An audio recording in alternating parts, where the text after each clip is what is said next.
Welcome to my YouTube channel beauty and wellness. आज का हमारा विषय है थ्रेडिंग।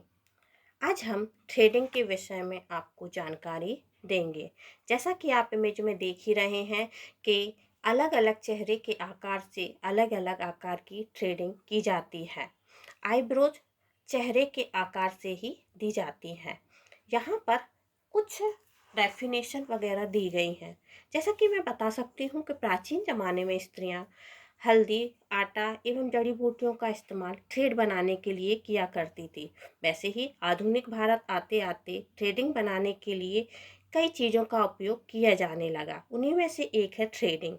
आइए हम आपको थ्रेडिंग के बारे में जानकारी देते हैं। प्रस्तावना: रोओं को निकालने की चाइनीज पद्धति थ्रेडिंग है। रोएं स्त्रियों की सुंदरता में रुकावट पैदा करते हैं।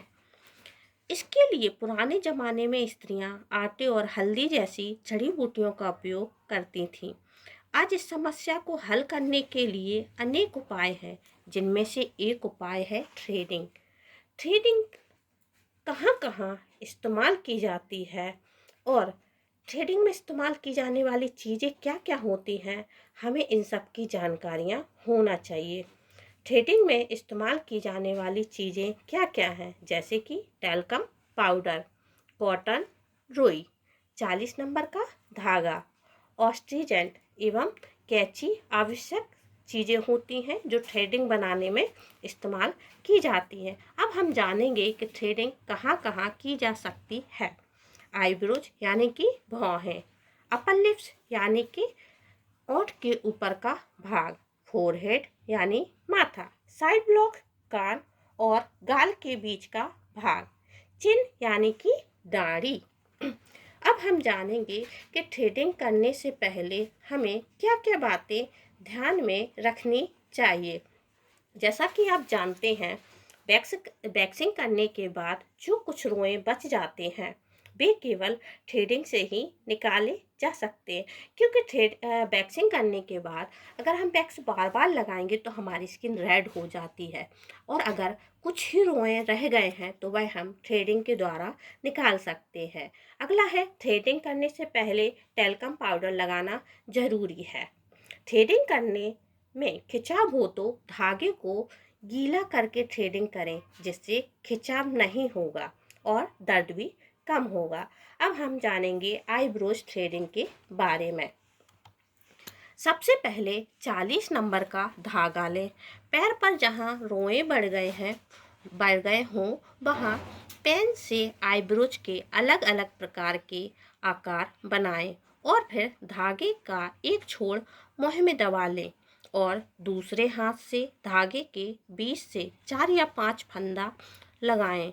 फिर इसके बाद जो बाल निकालने हों उसकी विरुद्ध यानी कि अपोजिट दिशा में थ्रेडिंग करें। थ्रेडिंग का अभ्यास रोजाना 1 घंटा करें, जिससे किसी भी तरह की आईब्रोज का शेप बनाया जा सकता है। जैसे कि आप नीचे देख ही रहे हैं, अलग अलग शेप के आईब्रोज बने हुए हैं, जिसमें पतली, मध्यम एवं मोटी आईब्रोज दी गई हैं, जिसमें चेहरे के आकार से अलग अलग आईब्रोज के आकार दिए गए हैं। अब हम जानेंगे कि आईब्रोज और आईब्रोज या थ्रेडिंग और कहाँ कहाँ की जाती है। Upper lips. अपर लिप्स का मतलब है ओंठ और नाक के बीच वाला भाग। ओंठ के ऊपर का यह भाग बहुत ही नाजुक होता है। यदि इसे सावधानी पूर्वक थ्रेडिंग ना की जाए तो स्किन छिल जाती है। इसलिए यहाँ थ्रेडिंग करने से पूर्व स्किन को सख्त करना चाहिए और इसके बाद ही थ्रेडिंग करनी चाहिए। इसके बाद हम जानेंगे फोरहेड थ्रेडिंग क्या है। फोरहेड अर्थात माथे की थ्रेडिंग करने से पहले क्लाइंट से ऊपर वाले बालों के पास और नीचे आँखों के पास की स्किन को हाथ से कसकर पकड़वाने के बाद ही करनी चाहिए। इसके बाद हम जानेंगे side blocks threading. Side blocks का अर्थ होता है गाल और कान के बीच का हिस्सा। साइड ब्लॉक्स का अर्थ है गाल और कान के बीच वाला भाग।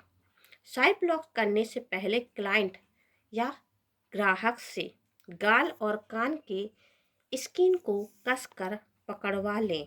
इसके बाद ही थ्रेडिंग करें। इसके बाद आता है चिन। चिन का मतलब है ओंठ के नीचे वाला भाग। ओंठ के नीचे के भाग में थ्रेडिंग करने से पहले ओंठ के पीछे नीचे वाले भाग में जीभ रखकर ओंठ को कड़ा करवाना चाहिए, जिससे स्किन ना छिले। इसके बाद ही थ्रेडिंग करनी चाहिए। धन्यवाद। चैनल को लाइक, कमेंट और सब्सक्राइब करना ना भूलें और बेल आइकन पर भी क्लिक ज़रूर करें। धन्यवाद।